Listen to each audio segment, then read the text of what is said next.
을 찬양합니다. 히브리서 성경 구절을 먼저 읽고 시작하겠습니다.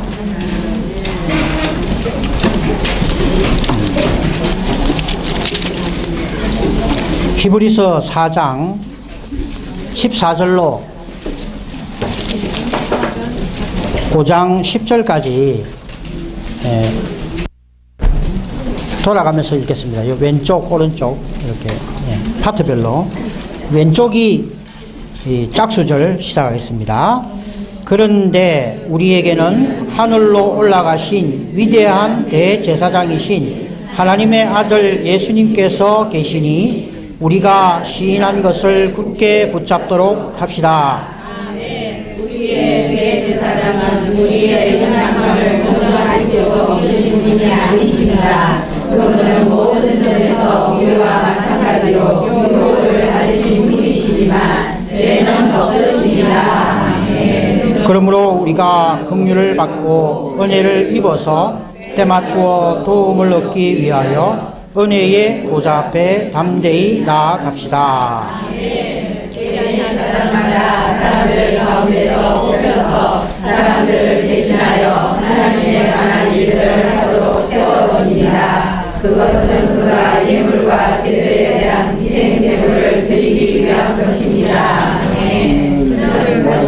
연약한 존재이기 때문에 무지하여서 빗나가 버린 사람들에게 동정심을 베풀 수 있습니다. 이 연약함 때문에 그는 백성을 위해서뿐만 아니라 자신을 위해서도 제들에 대한 제물을 드려야 합니다. 아멘.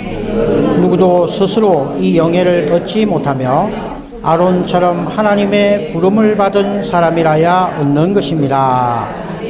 그와 같이 그리스도도 스스로 영광을 취하셔서 대제사장이 되신 것이 아니라 너는 내 아들이다 오늘 내가 너를 낳았다라고 그리스도에 말씀하신 분께서 그렇게 하신 것이며 아멘. 또 하나님께서 성경 다른 곳에서도 말씀하셨습니다. 너는 멜기세덱의 계통에 따른 영원한 제사장이다. 그리스도께서 육체로 계실 때 자기를 죽음에서 구원하실 수 있으신 분께 크게 부르짖으며 눈물로 간구와 간청을 드리셨습니다. 하나님은 그리스도의 경건함 때문에 들어주셨습니다. 아멘. 그분은 아들이셨지만 고난을 받으심으로써 순종을 배우셨습니다. 그분께서 온전하게 되셨으므로 자기에게 순종하는 모든 사람에게 영원한 구원의 근원이 되셨으며 그리스도의 통에 따른 대제사장이라는 말씀을 들으셨습니다. 아멘. 아멘. 오늘은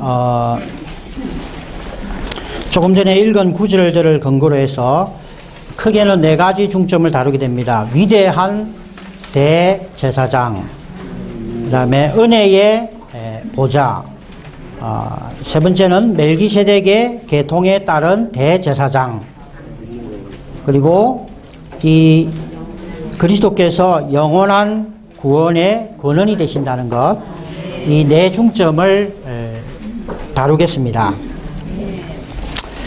개요를 보시기 바랍니다. 이 개요의 로마 숫자 번호가 네 가지가 있죠. 그 네 중점을 각각 기록되어 있습니다. 첫 번째, 우리가 이제 히브리서를 이렇게 이제 다루게 되는데, 히브리서의 특징이 이게 비교의 책이라는 겁니다. 비교의 책. 히브리서에서 특별히 비교하는 것이 우리가 믿는 하나님과 유대인의 믿는 하나님을 비교하고 있습니다. 우리가 믿는 하나님과 유대인이 믿는 하나님이 다릅니다. 똑같은 하나님이지만 그들이 믿는 하나님은 신성만 가진 하나님이시죠. 우리가 믿는 하나님은 신성과 인성을 소유하신 하나님이십니다. 그래서 유대교에서 말하는 하나님과 이 바울이 히브리서에서 말하는 하나님은 다른 점이 있다는 것이죠. 그래서 바울은 지금 이 유대인들이 믿는 하나님을 말하고 있는 것이 아니고 바울은 우리가 믿는 하나님을 말하고 있습니다. 두 번째는 우리의 하나님은 또 이 천사들과 우리 그리스도가 천사들과 비교되고 있습니다. 천사와 그리스도를 비교하고 그리고 모세와 그리스도를 비교하고 또한 아론과 그리스도를 비교하게 됩니다. 우리가 믿는 이 그리스도는 하나님의 아들이시고 사람의 아들이시며 구원의 인도자, 구원의 머리, 구원의 원수이시고 사도이시기도 하고 구주이실 뿐만 아니라 그분은 구속주이실 뿐만 아니라 또한 오늘 우리가 보게 될 것은 이분이 대제사장이시라는 것입니다. 우리는 주님을 사도로서도 누리고 구주로서도 알아야 되고 구속주로서 그분의 구속을 받아들여야 할 뿐만 아니라 우리는 이분을 대제사장으로 알아야 합니다. 특별히 오늘날 우리가 교회 생활 믿는 이로서 주님을 영접하고 일생을 믿는 이로서 살면서 우리에게 꼭 필요한 분이 있는데 그분은 대제사장이신 그리스도이십니다. 그런데 우리가 알아야 될 게 하나 있어요. 이 대제사장은 오늘날 광야에 계신 것도 아니고 성소에만 계신 게 아니라 지금은 지성소에 계신 그래서 오늘날 그리스도는 대제사장으로서 지성소 안에 계신다는 것을 히브리서에서 바울은 우리에게 강조하고 있고 지성소 안에 들어가서 대제사장을 접촉하고 만나고 은혜를 얻으라고 계속해서 유대 믿는 이들에게 강조하고 말하고 반복하고 공급하고 있는 것입니다. 그래서 오늘날 많은 그리스도인들이 이 눈이 가려져 가지고 마치 유대의 믿는 이들처럼 여기 물두멍 번제단에만 늘 왔다 갔다 하고 여기 있는 그리스도만 누리고 있을 수 있다는 거죠. 물론 주님은 번제단이신 그리스도이시기도 합니다. 성경 말씀 안에 그분은 우리를 물로 씻으시기도 합니다. 그리고 또한 조금 더 전진된 그리스도인은 여기 진설병, 등잔대, 분향당을 누리면서 성소 안에 머무르고 있는데 바울은 히브리서에서 바울이 강조하는 것은 믿는 이들이 더 전진하고 전진해서 바깥들에 머문 그리스도인들은 성소 안에 머무르고 있는 그리스도인들은 지성소 안으로 들어가서 거기서 대제사장을 만나라고 말하고 있는 것이죠. 그래서 계속해서 휘장 안으로 지성소 안으로 영 안으로 들어가라고 반복하고 강조하고 말하고 있는 겁니다. 그러나 이 종교가 얼마나 강하고 우리를 얼마나 이렇게 이 수건을 덮어서 이 지성소 안에 계신 대제사장을 보지 못하게 하는지, 그래서 우리에게 기도가 필요하고 하나님의 말씀이 필요한 것입니다. 특별히 우리는 그러면 이 대제사장은 지금 이 지성소 안에 계신 대제사장은 무슨 일을 하시느냐? 이 지성소 안에서 은혜를 공급하는 것입니다. 이 멜기세덱의 계통을 따른 대제사장은 아브라함에게 했던 것과 동일하게 떡과 포도주를 공급하십니다. 그래서 대제사장이신 그리스도가 이 지성소 안에 계신 그분은 어깨에 구약의 출애굽기에 예표된 것처럼 이 두 호마노에 이스라엘 자손들의 이름이 12이름이 있고 가슴에 흉패에 12보석 이스라엘 백성들의 이름이 새겨진 12보석을 입고 있다는 것이죠. 예, 입고 있으십니다. 어깨에 짊어지고 있고 가슴에 물론 있지만 특별히 그분은 그 흉패를 입고 계십니다. 예, 그러면서 그분은 지성소 안에서 믿는 이들에게 떡과 포도주를 공급하고 계신다는 것을 우리는 보아야 합니다.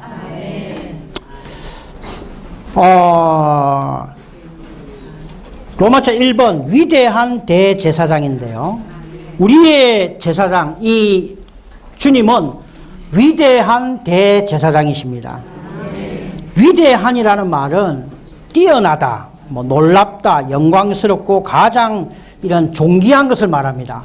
우리 그 개역 성경에는 큰 대제사장인데 이게 이 헬라어를 번역할 좋은 단어가 없기 때문에 큰 대제사장이라고 해도 되고 위대한 대제사장이라고 해도 되는데, 그러나 그 어느 인간의 언어로도 이분의 위대하심을 표현할 길이 없습니다.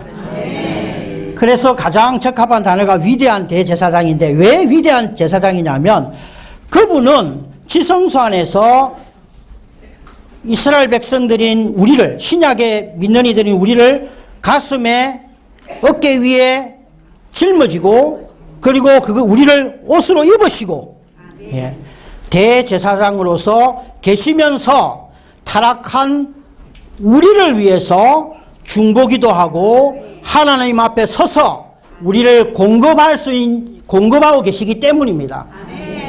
온 인류 가운데 어떠한 성인도 이렇게 공급하고 이렇게 죄인들을 짊어지고 하나님 앞에 서서 제사장의 직무를 수행하는 사람이 없었습니다. 존재가 없었습니다. 오직 우리의 주 예수 그리스도께서 하나님의 보좌 앞에서, 그분은 죽음과 부활과 성천을 통해서 하나님의 보좌 우편에 계실 뿐만 아니라 지성소 안에서 우리같이 형편없는 사람들을 어깨에 짊어지고 우리를 입으시고 하나님 앞에서 중보기도 하시고 또 떡과 포도주를 공급하는 일을 하시기 때문에 이걸 간단하게 표현하면 위대한 대제사장이시다. 이렇게밖에 표현할 수가 없는 겁니다. 세상에서 세상 사람들에게 붙이는 위대한 메가더 장군, 그런 개념의 위대한이 아니라는 것이죠. 예. 그 다음에 그분의 인격 안에서도 그분은 위대하신데, 왜 위대하시냐면 이 그리스도는 하나님의 아들이실 뿐만 아니라 하나님 자신입니다. 그리고 사람의 아들이시오 사람 자신이기도 합니다. 히브리서 1장에서는 그리스도가 하나님의 아들이심을 계시하고 히브리서 2장에서는 그리스도가 사람의 아들이심을 계시합니다. 그래서 이 그리스도는 하나님이시기 때문에, 하나님의 아들이기 때문에 하나님의 사정을 너무나 잘 알고 있어요. 우리가 개가 돼 보지 않으면 개의 사정을 전혀 알 수가 없습니다. 예, 우리가 며느리가 안 돼 보면 그 시어머니 밑에서의 며느리 심정을 모르듯이 이 예수님은 하나님의 아들이시기 때문에 하나님의 사정을 너무나 잘 아시고, 이분이 또 육체 되심을 통하여 무한한 하나님이 유한한 사람으로 오심으로 사람의 아들이시기도 하기 때문에 사람을 너무나 사람의 사정을 잘 아신다는 것입니다. 그래서 그분은 인격 안에서도 위대하십니다. 그리고 그분의 역사 안에서는 너무 길어가지고 제가 이거는 라이프 스터디 내용을 읽어드리겠습니다. 우리의 대제사장이신 그리스도는 그의 역사 안에서 위대하시다. 그분은 우리의 죄를 정결케 하셨고 우리의 죄를 위한 화목제물이 되셨다. 그분은 죄를 없이 하셨으며 죄의 문제를 해결하셨고 모든 사람들을 위해서뿐 아니라 모든 것을 위하여 죽음을 맛보시고 죽음을 맛보심으로 그분은 죽음을 정복하고 복종시키셨다. 사망은 그분을 붙잡을 수 없었다. 그분은 죽음의 세력을 잡은 자 마귀를 없이 하시고 십자가의 죽음에서 사단, 사망의 세력을 폐하시고 죽음을 정복하고 마귀를 파하시고 죽음의 종노릇 하는 것으로부터 해방시키셨고 그분에 의해 단지 제 노예로부터 뿐 아니라 죽음의 노예로부터 우리를 해방하셨고 고난을 받으심으로 구원의 원수가 되기 위해 온전케 되셨고 그분은 싸움을 싸우셨으며 영광 안으로 들어가셨다. 개척자로서 그분은 동일한 영광의 길로 우리를 인도하고 계신다.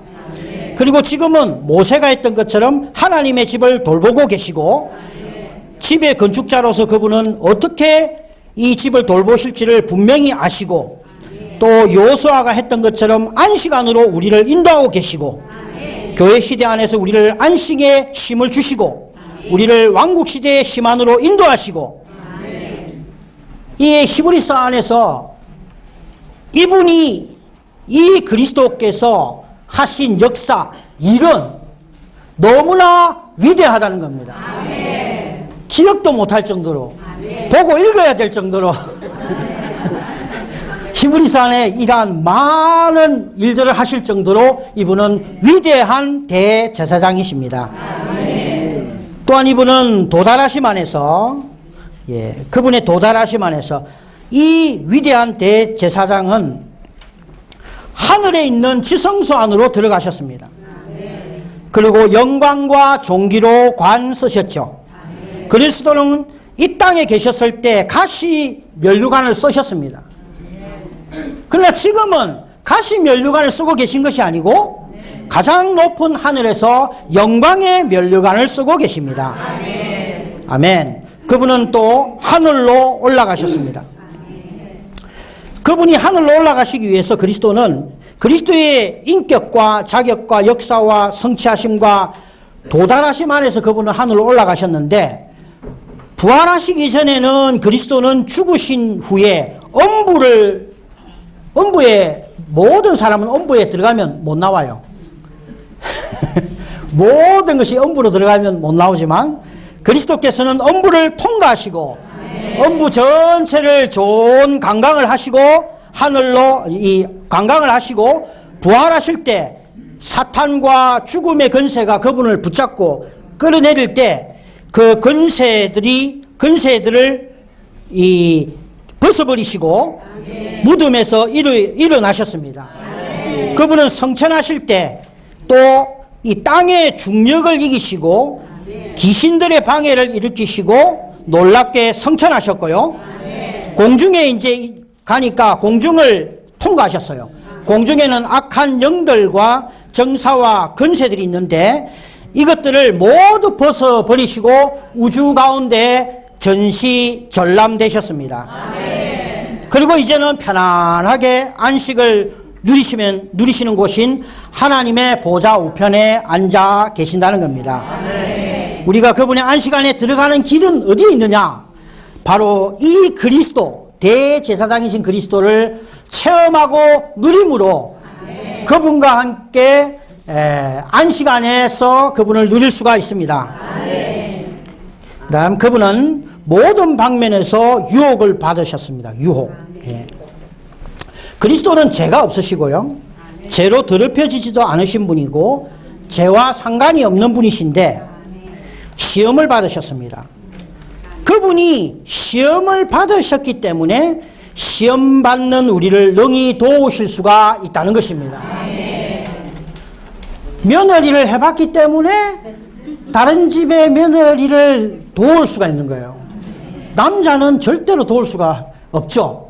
말밖에는 도울 수가 없는데, 그래서 이 주님은, 이 대제사장은 인성을 갖고 계시기 때문에 그분의 신성은 시험을 받지 않으시죠.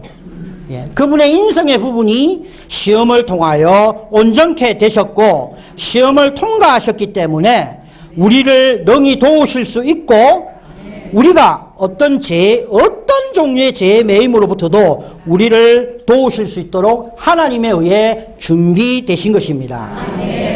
그리고 그분은 우리의 연약함을 동정하실 수 있습니다.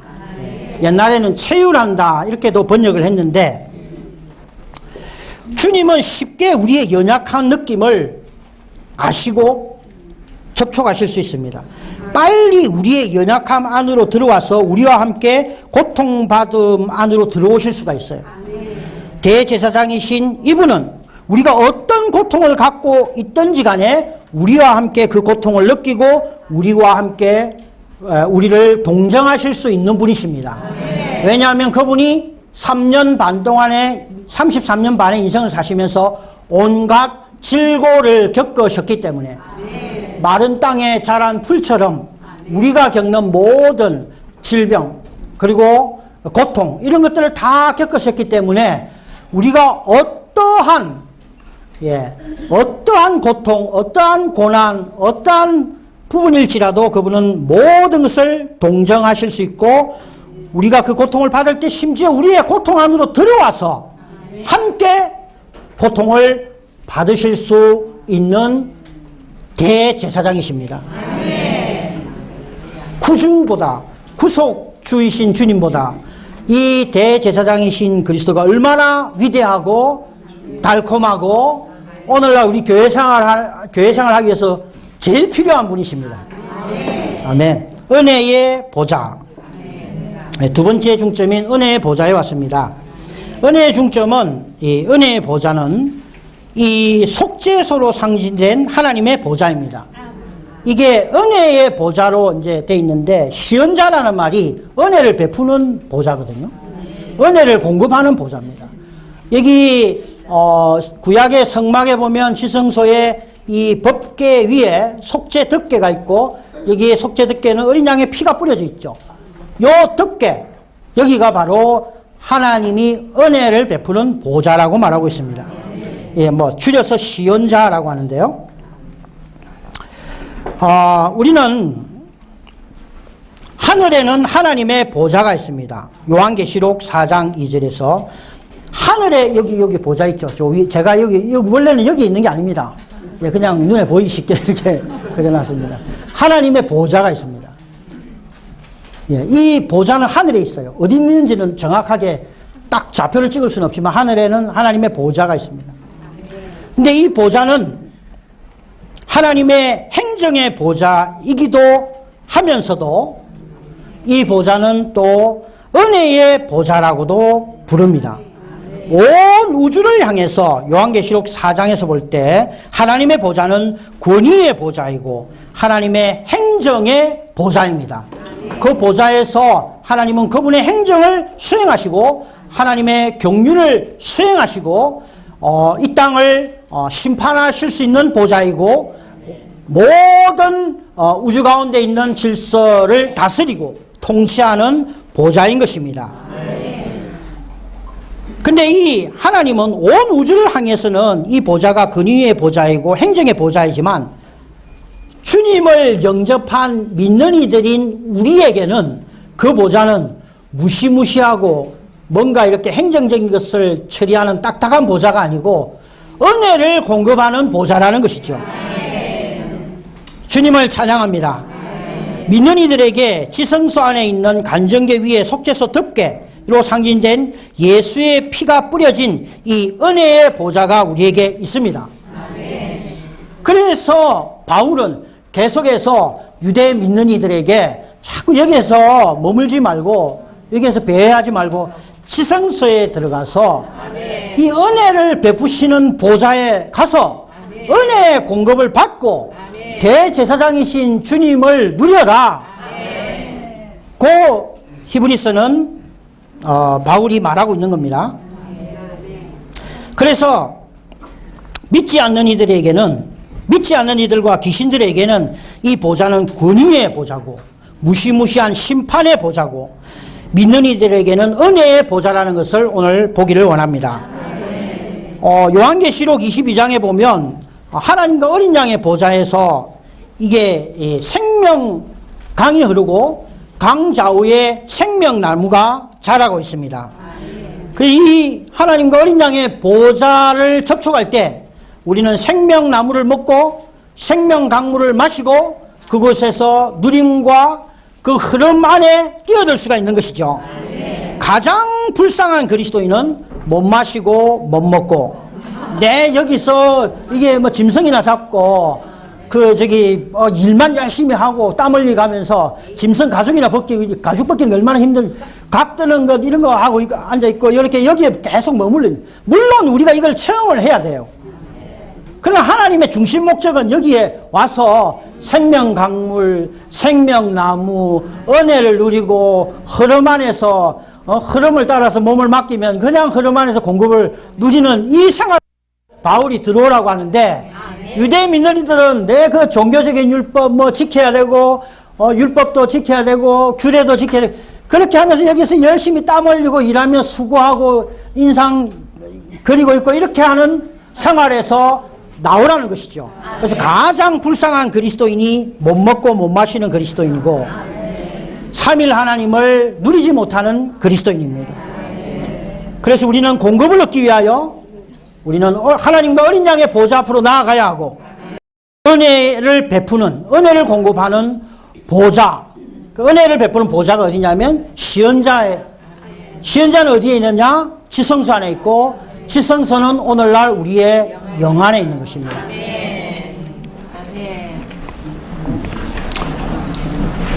그 다음에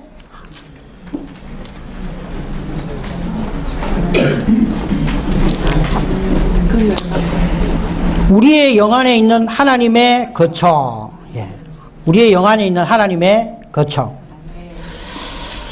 이 히브리서 4장 16절에 보면 은혜의 보좌 앞에 담대히 나아갑시다. 바울이 담대히 나아갑시다. 왜 머뭇거리고 있느냐? 담대히 나아갑시다. 유대 민원이들에게 그렇게 말하고 있죠. 그래서 이 은혜의 보좌는, 만약에 이 은혜의 보좌가 하늘에 있다면, 우리가 만약에 저 하늘에 있는 하나님의 보좌 앞으로 가려고 하면 갈 수가 없습니다. 우리는 땅에 있기 때문에.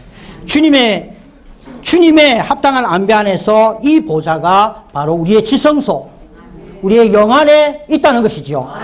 그래서 우리는 이 지성소에 들어갈 수가 있는 겁니다. 삼일 하나님은 우리의 영 안에 계시기 때문에 삼일 하나님의 은혜의 보좌 앞으로 우리는 나아갈 수가 있습니다.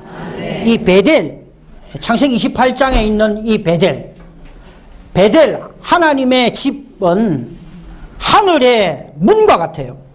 하늘의 대문입니다.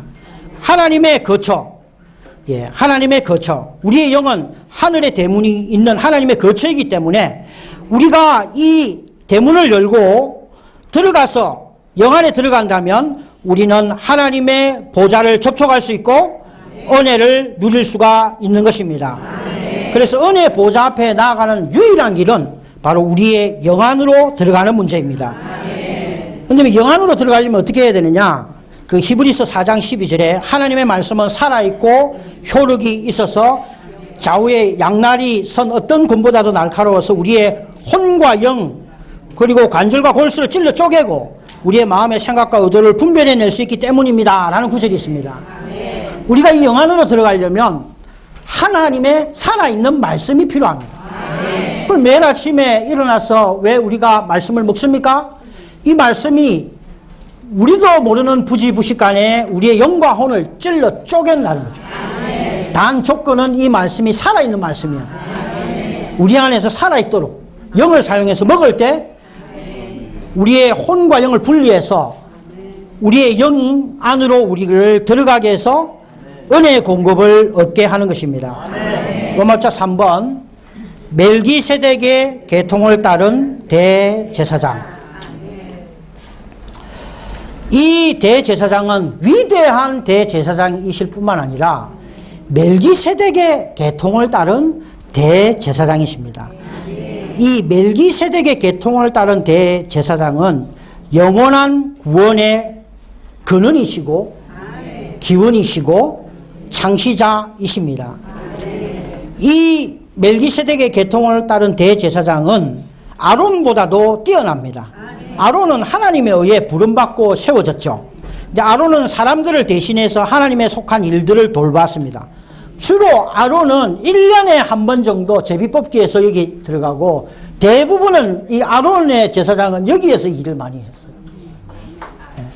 여기에서 아론의 제사장 직분은 그리스도는 이 아론은 또한 사람들과 자신을 위해서 예표 안에 있는 예물들과 제들을 위한 희생제물을 이게 일시적인 것이기 때문에 계속해서 드려야 했습니다.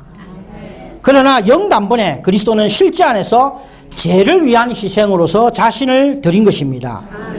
하나님에 의해 영화롭게 영화롭게 되심. 이 멜기세덱의 계통에 따른 대제사장은 하나님에 의해 영화롭게 되셨습니다. 주님은 부활을 통해서 하나님에 의해서 영화롭게 되셨는데 부활은 그리스도를 대제사장이 되기 위한 자격을 갖게 했습니다. 부활은 그리스도를 대제사장이 되게 하기 위해서 그분은 첫 번째 인성 안에 참여했고 그분은 무한한 하나님이시지만 인성 안으로 참여하셨습니다. 육체제심을 통해서. 그리고 그 인성을 부활 안으로 인성과 함께 부활 안으로 들어가셨죠. 예. 그렇게 함으로써 그분의 인성은 신성에까지 높아져서 신성이 그 인성 안으로 침투되고 또 인성이 신성에 참여하게 되므로 이분은 신성과 인성을 가지신 대제사장이십니다. 아론은 인성만 가진 제사장이었죠. 그래서 그분은 충분히 우리를 동정하실 수 있고 우리에게 긍휼을 베푸실 수 있는 분이십니다. 예. 인성의 방면에서는 우리를 동정하고 우리를 체휼하고 긍휼을 베푸실 수 있고요. 신성의 방면에서는 그분은 신실하시고 우리를 위해서 모든 것을 하실 수 있는 분이십니다. 예. 자, 성천 안에서 그분은 성천 안에서 부활을 통하여 성천 안에서 영화롭게 되셨는데 그분은 성천을 통하여 대제사장 되기에 더욱 자격이 있게 되셨는데 성천을 통해서 아까도 제가 말씀드린 것처럼 그분은 엄부를 여행하시고 그 땅에서의 중력을 이기시고 땅 위의 귀신들 공중의 정사와 권세를 벗어버리시고 모든 것 위에 뛰어난 분이 되셨습니다. 이 분을 우리는 오늘날 누리고 있는 것입니다. 유대인들이 이 대제사장을 누리지 못한다면 그들이 믿는 하나님은 요구가 많고 정죄하고 유죄 판결하고 그런 하나님이시죠. 그러나 오늘날 대제사장이신 이 그리스도는 신성과 인성을 소유하신 하나님의 아들이시고 사람의 아들이시고 구원의 대장이시고 구주이시고 구속주이시고 뿐만 아니라 우리에게 더 유용하고 더 좋은 위대한 대제사장이시라는 겁니다. 예. 그리고 이분은 영원히 아론은 그의 생애 동안만 대제사장으로 존귀하게 세워졌는데 이 아론의 특징은 죽는다는 겁니다. 아론의 특징은 영원하지 않다는 것이죠. 그러나 그리스도는 영원히 영광 안에서 죽음의 방해가 없는 대제사장이십니다. 이분은 멜기세덱과 같은 대제사장이신데 이 멜기세덱은요 아담의 머리됨 아래서 창조된 이 족속들은 실패했습니다. 그때 하나님은 아브라함의 머리되심 아래 있는 부르심받은 족속을 일으키셨는데 이 아브라함에게 멜기세덱이 나타났습니다. 부름받은 아버지에게 나온 제사장 직분은 멜기세덱의 계통을 따릅니다. 그래서 멜기세덱은 이 아브라함을 만났을 때 떡과 포도주를 주었습니다. 창세기 14장에서 이 멜기세덱은 아브라함에게 떡과 포도주를 공급했죠. 주 예수님도 마태복음 26장에서 그분의 제자들에게 떡과 포도주를 공급했습니다. 네. 그리고 여기 주의 상에서의 떡과 잔을 말할 때 떡은 주님의 몸을 말하고 잔은 주님의 피를 말합니다. 이것은 과정을 거치신 삼일 하나님이 떡과 잔이 분리된 것은 그분이 죽으심을 말하는 것이잖아요. 예, 그래서 그분이 과정을 거치심을 말하고 삼일 하나님이 우리의 공급이 되심을 말하는 것입니다. 예. 그래서 출애굽기에 보면 이스라엘 백성들이 홍해를 건널 때에 그들은 피를 문설주에 바르고 또 떡을 먹었습니다. 멜기세덱은 어디서 왔는지 모르고 족보도 없고 부모도 없고 뭐 시작한 날도 없고 생애 끝도 없는 것이 그의 특징이죠. 예. 그래서 우리의 대제사장이신 그리스도는 멜기세덱과 같은 대제사장이십니다.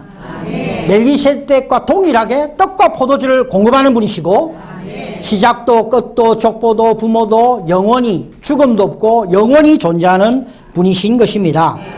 뿐만 아니라 이분은 영원한 구원의 권능이십니다. 영원한 구원. 영원한 구원은 영원한 구속에 근거하는데 아론의 일시적인 속죄, 죄를 덮는 것은 결코 영원의 우리의 문제를 해결할 수가 없습니다. 그리스도는 영원한 구속으로 죄를 없애시고 영원히 죄의 문제를 해결하셨습니다. 영원한 구원은 객관적일 뿐만 아니라 주관적인 면이 있는데 이것이 오늘날 우리에게 많이 밝아져 가지고 법리적인 구속, 객관적인 면인 법리적인 구속, 주관적인 면인 유기적인 구원, 하나님의 완전한 구원, 예, 이것이 바로 하나님의 영원한 구원인 것입니다. 이 구원의 권능이 누구냐면 대제사장이신 그리스도인 것입니다. 예.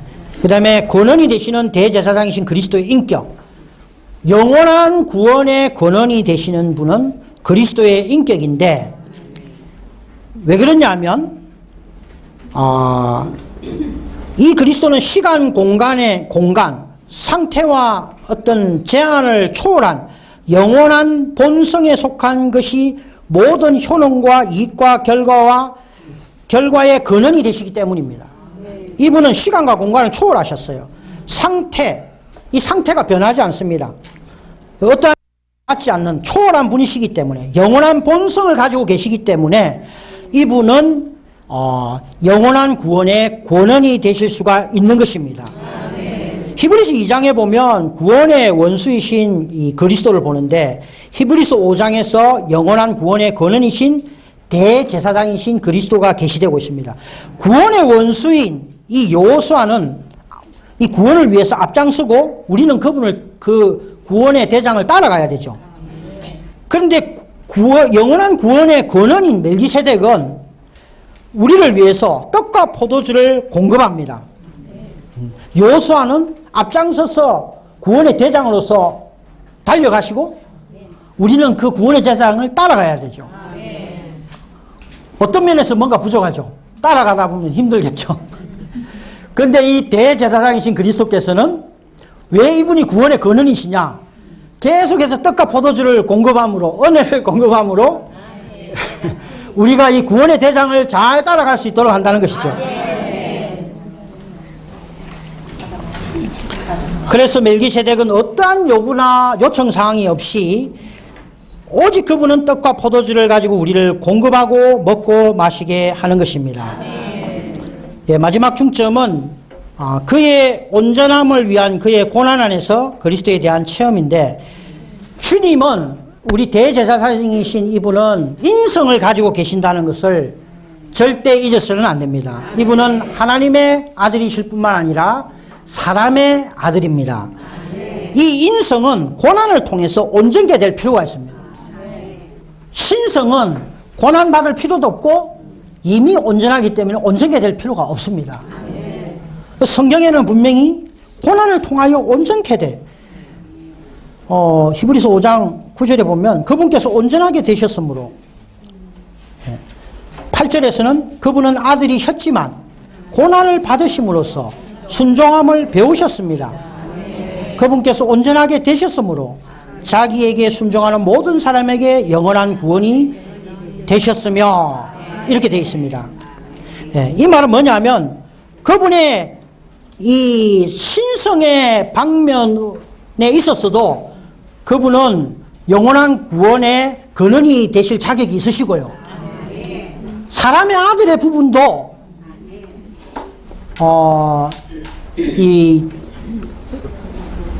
뭐라고 해야 되나?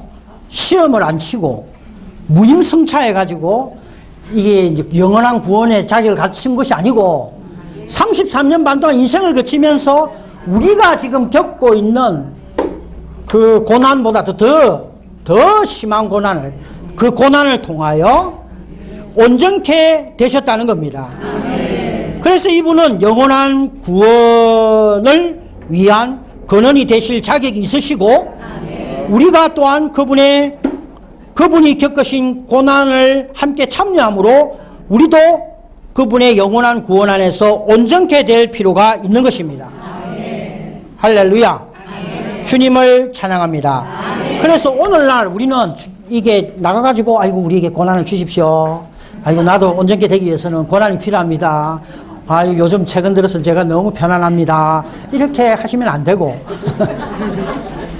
고난을 통과하시고 고난을 통하여 온전케 되신 대제사장을 누리시기 바랍니다. 누리다 보면 어느 날 고난이 옵니다. 근데 고난이 오면 우리는 대제사장이신 주님과 고난을 통하여 많이 온전케 되었기 때문에 그 고난을 통과하게 되는 것이죠. 주님과 함께. 그리고 한 중점을 다루겠습니다. 이게 논리적으로는 이해하기가 굉장히 어렵습니다. 오직 하나님의 보좌는 하나밖에 없어요. 보좌가 두 개는 아니거든요. 하나님의 보좌는 하나밖에 없어요. 하나님의 보좌는 하늘에 있습니다. 요한계시록 4장에. 이 하나님의 보좌는 하늘에 있는데 갑자기 여기 은혜를 베푸는 보좌가 여기에 이제 이 시연자에 있다는 것이죠. 그러면 보좌가 두 개인가요? 예? 왜 아니죠? 예. 이 주님이 죽음과 부활을 통해서 그분이 하늘에 속한 사닥다리가 되셨다는 것이죠. 예. 그래서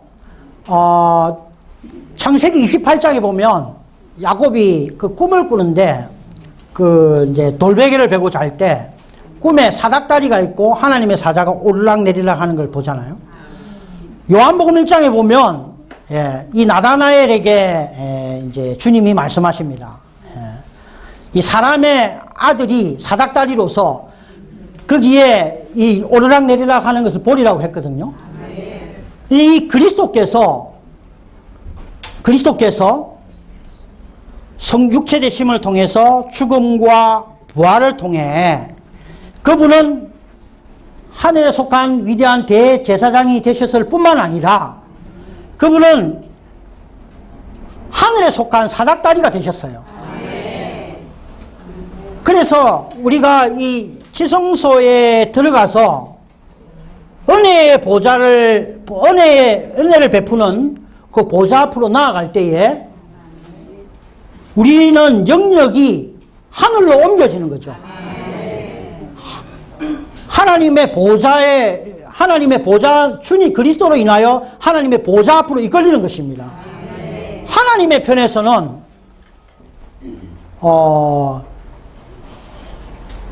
하나님의 편에서는 그리스도로 말미암아